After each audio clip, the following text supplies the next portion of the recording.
lot at stake in the federal debate over whether to allow for the collection of state sales and use taxes on purchases made online.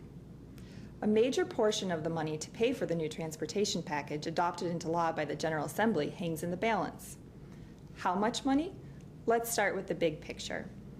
If implemented in the way Virginia lawmakers intended, including passage of federal online sales tax collection, the transportation funding package would raise more than $6 billion in new funds over 5 years. But just under $1 billion of that amount would be generated only if Congress passes online sales tax collection. Legislators knew this was a gamble, so they worked in some offsetting measures in case Congress doesn't pass the bill. But what they did is not enough.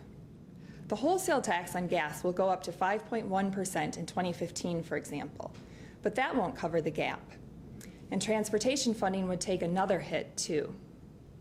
If Congress does not enact remote seller legislation by 2015, the amount of sales tax revenue that the state is allowed to divert from the general fund, which funds schools, public safety, and other services, to the transportation fund would be capped at the 2015 amount instead of rising as planned. All told, a failed bet on federal online sales tax collection would reduce the state's transportation investment by over $400 million by 2018. But there's another thing to keep an eye on as this debate unfolds. Even if federal legislation is enacted, given the strong opposition to any tax increase by many members of Congress, there's a risk that it would include some offsetting limit on Virginia's ability to raise other kinds of revenues.